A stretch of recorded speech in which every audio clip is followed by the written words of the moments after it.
Peace, what's up, how you doing? I'm Doc. People call me DJ Doc, but I just like Doc.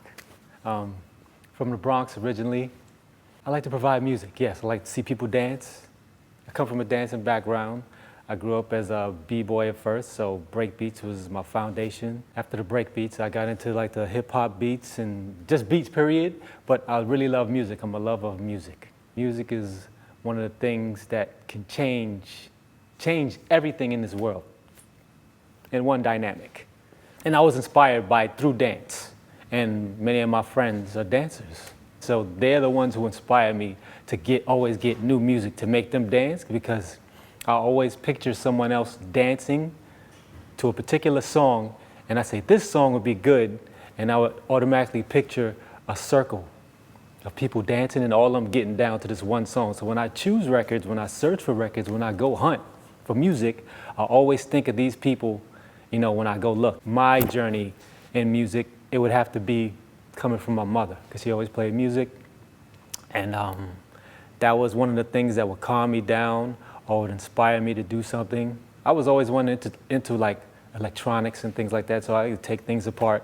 I would break them, wouldn't know how to put them back, and then I learned how to put them back. And my first DJ set was probably like I was 8 years old. It wasn't even a DJ set. I just took 2 phonograph things and hooked up some kind of switcher. It wasn't even a switcher, but I was just changing one to the other. It was really, really crazy. I can imagine myself being on the floor right there doing it. And I took my mom's stereo system and hooked it up. I was just trying to get sound, because outside they were having a jam. So at the moment I was on punishment, so I had to do something to try to be inspired, since I couldn't go outside. You know, everybody around the block had to know how to dance. That's the only way you could be hanging out with these people. And a lot of my friends were either athletic or dancers. So I hung out with them. And one of the things is you had to know all the latest dances. I grew up on the block where Charlie Chase, who's a known DJ for Cold Crush Brothers, I grew up on that same block. So we had a bunch of people in that area who were into music, and they were DJs, they were MCs, they were dancers. Like breaking was a thing that people had to do around the block. You know, they had people would hustle, do, you know, Patty Duke, all the different social dances. That kind of music was so energy fueled that every chance I got, you know, to go to a jam, I was always there listening to what the DJ was playing and looking at the different styles of dance people were doing. And, you know, we had Soul Train. So I wanted to interface that with what was happening with Soul Train. And I was like, okay, they're doing this, and over here we're doing that. So understanding like the differences where certain things was coming from, I started on 2 Gemini turntables, the belt drive ones, and I taught myself how to mix. I was mixing acapellas with a beatbox. It was like one of those real beatboxes. You turn it on and it starts playing a random beat, and it's not in time at all. So I learned how to mix by playing acapellas with the beatbox, a real beatbox. You know, my friend had a real DJ set. He had the actual turntables, the techniques. That was the standard. And this was like in 7th grade, and we used to cut class to play music. And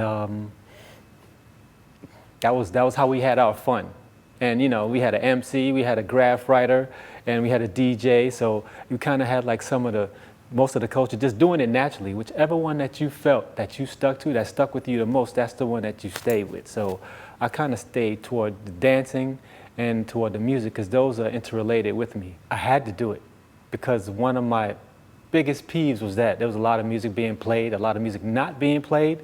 And you know, when you go to the club dancing with the, you know, Slimmy dancing, and the guy's playing the song, and he cuts off the best part of the song. It's like, okay, guy, I don't want to hear you cut off the song. We're getting into a groove right here. It's really important. But he wants to play, I don't know, 15 songs in 2 minutes. I don't want to hear 15 songs in 2 minutes. So I felt like, man, it's missing a whole lot of stuff. And I would have all these records, because I worked in a record shop. I worked there for like 10 years, and I got my kind of like grounding on how the record business kind of runs a little bit, and how people get promotional copies of things, and who gets it and who doesn't, and which stores get it and which doesn't. And I would sit there and like sift through every record. I felt that little void, because it was missing. Like, okay, all these guys I've been surrounded by, I don't hear the type of music that's being played. And it got really, really political as far as like, you know, playing music. You had guys who would go to clubs and play for $100. That was the time when you would have to bring all of your equipment And you see guys with tons and tons of crates of records because they will always have to change their genres just to keep the crowd going. And it was still things missing. Because I felt at that time, if you're playing for 6 hours, right, you have 12 crates of records, you really don't know what you're doing. So in order, what I used to do is I used to carry like four tops. Because I'm counting how long I'm going to play the record and what's going to do with the crowd, and how to have like little sections where I have like little breaks. I have one crate straight with breaks and little segues and do acapellas and stuff like that. Then have the records that everybody likes. So, I mean, that's how I kind of did it. I learned it from watching these guys. Brian started a party called the House Dance Conference because it was really like needed, I guess, in the dance community, because we had so many different clubs. You had Palladium, you had Octagon, you had all these different kinds of clubs at that time. You had Red Zone, all these different clubs, but there's still some things you didn't get a chance to hear. And then we had a real big dance scene in New York that really wasn't getting, the attention, the respect, I guess, or it wasn't really being recognized. It was I could tell you a whole bunch of incredible dancers. They've probably already sat on this couch already, but we already know who they are. They all come from New York. Like, they say that the Chicago music scene or the house music thing started in Chicago, but the culture was cultivated in New York. I was always listening to music. I would have my headphones on, traveling back and forth with music, driving, any long trips, playing music. So it was always a part of my life. It kept me going. That's what kind of wanted me to share that with other people. So when you go to a bottle top club, I call them bottle top clubs, right?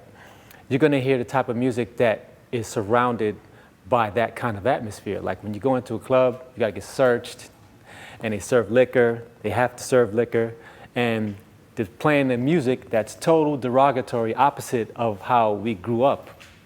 I mean, we were surrounded by that, but that wasn't the main focus. So they're playing the music, and the music is shooting derogatory and profanities at you all night after you've been searched, after you've drunk a whole lot of liquor. So what kind of energy is going to come out of that? Because some people don't listen to the words, they listen to the beat first. And I've heard women say, did you hear what he just, I said, did you hear what he just said to you? He's not talking to me. I said, but by you dancing, you just consented to it. That's not hip hop. That's not what hip hop is about. Because if it doesn't have these four elements present, or if this element, which is the music, is not inspiring you to do something positive or to build something or to create something, then what are you actually eating? Because eating also encompasses looking and hearing. If you're listening to garbage, what's going to come out? So that's my difference between like hip hop and then popular music. I can talk to someone and tell just by the music they play, like what generation they've come from. Things happen in the circle, right? What happens, you have a real dark period, but it can't stay dark for long. Somebody got to click on the light and say, hey, what's going on here? It's too dark. So what happens is they bring in the elements from the past. Like, they tell you to forget about the past, but everything we talk about right now is from the past. What I just said is from the past, right? So that means that you have to respect what came before you in order for you to continue, because you don't want to repeat the mistakes that the people from the past did. This culture has reached the world. Like, everyone emulates what they see. This culture has been doing. I mean, people are inspired by dance, people are inspired by art, people are inspired by the art of word, people are inspired by music. So if that could stop people from having wars, if that could make people be inspired to be more creative and be thinkers, creative thinkers or critical thinkers, that's what the culture is really about. It's important to know what music is. Just find out what it is that inspires you. And even if it's negative, what you have to do is pull the positive out of it, and you have to be able to connect the positive lines of it to everything else that inspires you.